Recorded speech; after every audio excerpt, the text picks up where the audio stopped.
Welcome back to the deep dive. Today, we're not just talking about, small improvements. We are going deep on radical self-transformation. That's right. We're analyzing a really strategic, very demanding 9-point framework.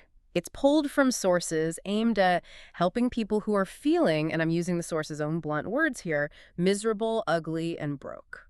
And that framing is so important because this isn't gentle self-help. Not at all. Our mission today is really to unpack this whole tactical roadmap for what the source calls the rebirth.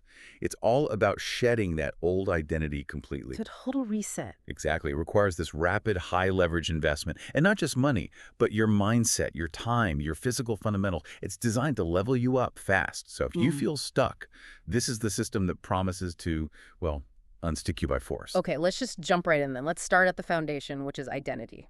The source material is, it's pretty ruthless here. It is. It basically argues that you probably sought this content out because you've internalized those negative labels. And step one is just breaking that programming. Precisely. They argue the identity you claim is the single most important thing you have, and often it's the most damaging. We should probably define some of the language first. Yeah, good idea. Because the source is very blunt. So for instance, when they say someone is chopped, they mean like feeling objectively unattractive or unsuccessful, or just failing to meet your own standards. So the first exercise is basically a psychological deep clean, an excavation. It is. The very first step is to write out exactly who you think you are. Not just, your job title, but that internal monologue. I am lazy. I'm bad with money. I am chopped. Yeah. All of it. And then you have to trace those negative beliefs back to their roots.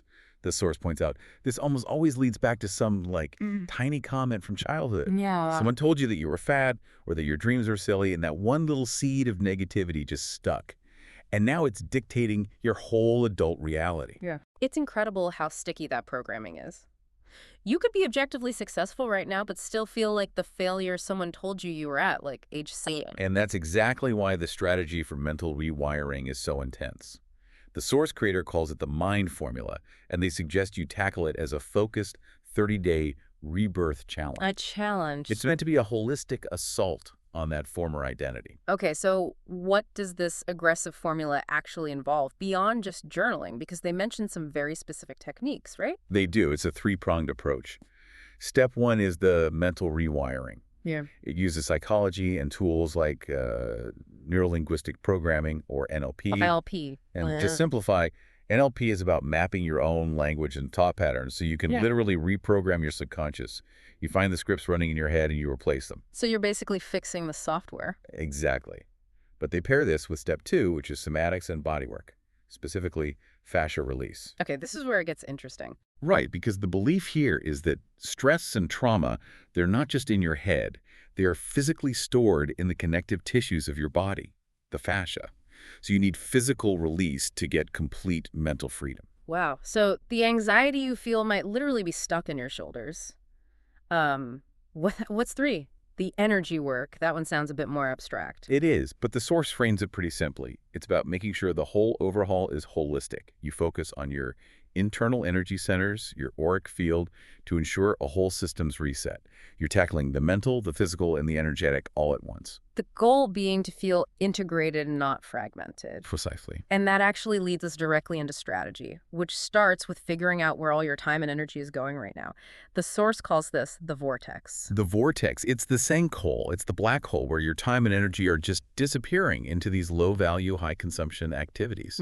And the examples the source gives are hilariously specific. Right, like doom scrolling on TikTok for 3 hours, or spending all your mental energy texting certain people, they literally name them, James, Cameron, or David, and just waiting for a reply. Exactly.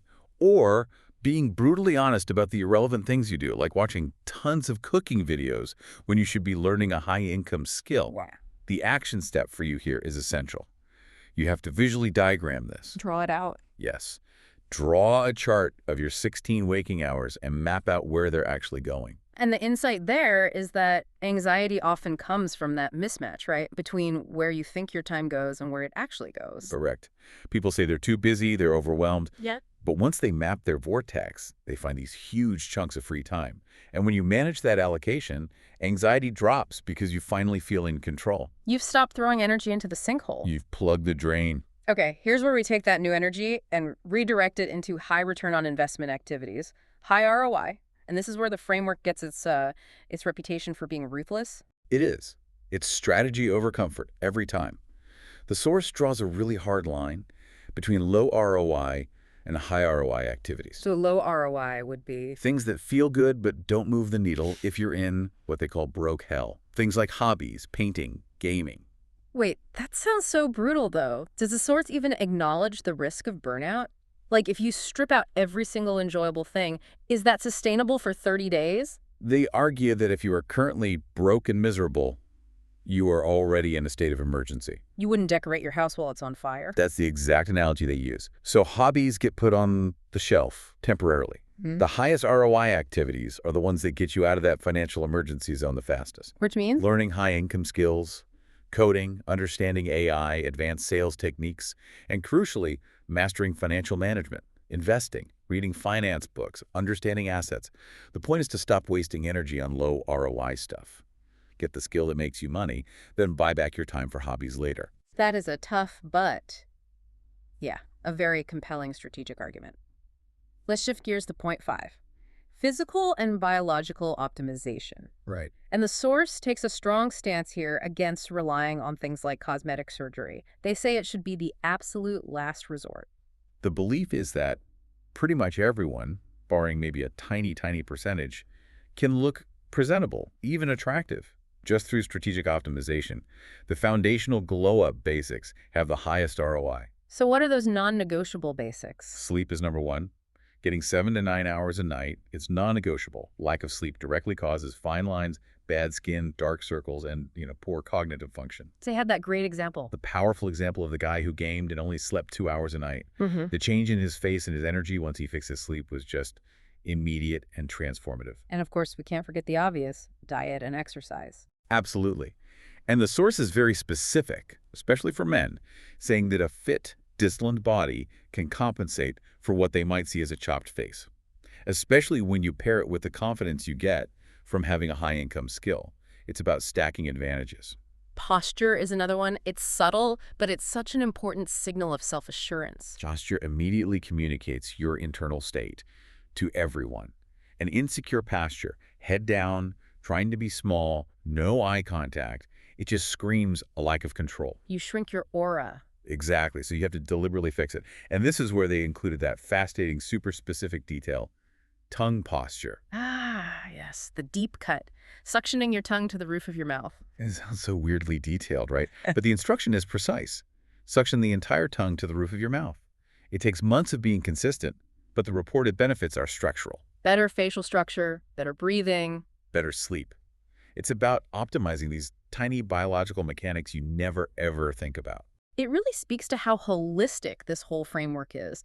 They're leaving no stone unturned, even if the stone is inside your mouth. Finally, on the physical side, style. And it's not about buying a whole new expensive wardrobe. It's about refining what you have. Better tailoring, moving toward a more classy aesthetic. The fit matters more than the brand. And once you've done all that, they argue, very few people still feel the need for expensive cosmetic work. Okay, now we shift back inward to mental clarity. For anyone feeling miserable, the first investment is mental health. Therapy here isn't framed as this lifelong thing. It's a short-term, high ROI investment. A few months, maybe. Designed to give you immediate tools and break through those initial identity blocks. And crucially, you pair this with eliminating cheap dopamine. That's anything that pollutes the mind, right? Anything. Constant scrolling, watching people with better lives on TikTok, any low-effort gratification. You have to clean up the content stream going to your brain. And the tool they recommend for getting control back is meditation. Yeah, starting small, 10 minutes a day, guided meditation. The goal is simple. Just reduce the cravings for cheap dopamine and take back control of your own attention. This is where the analysis gets really complex, though. Nervous system regulation. The source creator shared that really powerful story that even with all the knowledge to fix their depression, they were still depressed. And the realization was that their nervous system was just dysregulated. Cooked, I think was the word used. Yes, and that raises a huge question. If your nervous system is just running wild, how does the average person even begin to fix it? Exactly. The source advocates for somatic therapy, which simply put, is bringing awareness back into your body in the moment. It's not about analyzing your thoughts later. It's about noticing the physical cues of stress as they happen. Like, is your face tense? Are your shoulders up by your ears? Are you avoiding eye contact during a tough conversation? These are all physical signs of dysregulation. So the key isn't waiting until you're calm to process it. It's acting right in that heightened moment. Exactly. Regulation happens by intervening when the trigger hits. When stress makes you start frantically acting out imaginary scenarios, or scrolling gives you that internal panic, that's when you act. What do you do? Go to a mirror. Talk out loud. Take immediate physical action to signal to your nervous system that you are safe and in control. By constantly interrupting those loops, you build a stronger, healthier nervous system that can actually support your new identity. And that brings us to the final strategic piece, social circles and comfort zones. You have to reinforce this new identity by getting out of your comfort zone. And that means taking a hard look at the people around you. The principle here is totally non-negotiable. Mm. You are the sum of the 5 people you hang out with the most. And if your friends are stuck in that old chopped and broke Okay. identity, They will drag you right back into the vortex with them. that's where that tough advice about bummy friends comes from. But that's so emotionally difficult. How does the source suggest you actually navigate that, distancing yourself from people you care about? It's about strategic distance. The goal isn't some big confrontation. It's a redirection of your time, your ROI. You need to join social clubs, say yes to things that put you near people who already have the identity you want, the confident, the magnetic, the entrepreneurial types. You fill the void. The ultimate goal here, across all 9 of these points, seems to just be consistency. Absolutely. The source promises that the ROI on pushing your comfort zone is exponential. Just commit to doing one thing that makes you nervous every week. Like starting a conversation with a stranger, or applying for that job. Or even just going to a new gym by yourself. Consistent action reinforces the new self, and it just speeds up the whole transformation. This framework really is a total systems reset, isn't it? It demands you rewire your identity, manage your time hyper-strategically to get out of the vortex, take care of your biology with sleep and posture, and regulate your nervous system so the changes actually stick. What's so fascinating is just the sheer intensity and the integration of it all. Basically tells you if you are truly miserable, you don't need a minor tweak. You need a radical plan. So what does this all mean for you listening? If you're nodding along, maybe identify one area, not 3, just one where the pain point is greatest. Is it your core identity, your time vortex, or your social circle? Where can you start taking high ROI action this week to break the pattern? And here's a final provocative thought for you to chew on. Consider that one incredibly specific physical optimization, suctioning your tongue to the roof of your mouth, that tongue posture exercise. If you actually committed to that one subtle shift for the next 30 days, what unexpected physical or mental changes might you notice just from optimizing a biological function you've never paid attention to in your entire life?